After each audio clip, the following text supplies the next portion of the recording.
الحمدللہ ماہ رمضان المبارک اپنی تمام تر برکتوں، رحمتوں اور فضیلتوں کے نزول کے ساتھ اختتام کو پہنچ چکا ہے۔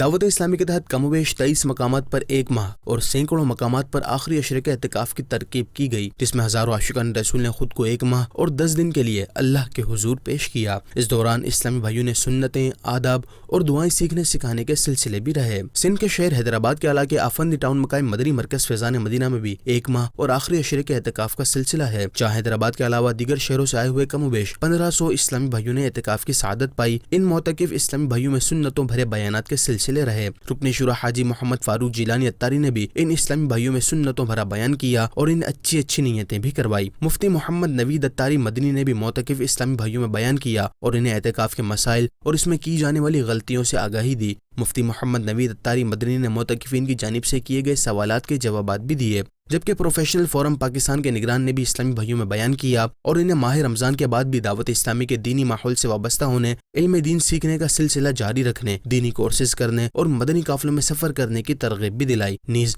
حیدرآباد سٹی نگران نے بھی معتکفین میں بیان کیا۔ اعتکاف میں بیٹھے اسلامی بھائیوں نے 5 وقتہ نمازوں کے ساتھ ساتھ تہجد، اشراق و چاشت کی نمازیں ادا کرنے کی سعادت پائی۔ قرآن پاک کی تلاوت کے ساتھ ساتھ درود شریف اور دیگر وظائف کے سلسلے بھی جاری رہے۔ اعتکاف کرنے والے کئی اسلامی بھائیوں نے چہروں پر داڑھی شریف اور سروں پر امام شریف سجانے کے علاوہ دیگر اچھی نیتوں کا اظہار بھی کیا اور مدنی خبروں کو اپنے تاثرات بھی دیے۔ بہت کچھ سیکھنے کو ملا اعتکاف میں، جیسے کہ غسل کے فضائل، نماز کے فضائل، نماز میں کیسے بیٹھنے کی سنت ہے۔ 10 دن بہت شکر ہے کہ میں یہاں سیکھنے کو مل رہا ہے۔ اسلامی کے اندر آئیں، زیادہ سے زیادہ اعتکاف کریں اور میں بہت خوش نصیب ہوں کہ اللہ تعالیٰ نے مجھے دوبارہ 10 دن اعتکاف کرنے کی توفیق دی۔ انشاءاللہ الکریم ایک ماہ اور آخری عشرے کے معتکف اسلامی بھائی امیر اہل سنت دامت برکاتہم العالیہ کے فرمان پر عمل کرتے ہوئے 3 دن کے مدنی قافلوں میں بھی سنتوں کی دھومیں مچائیں گے۔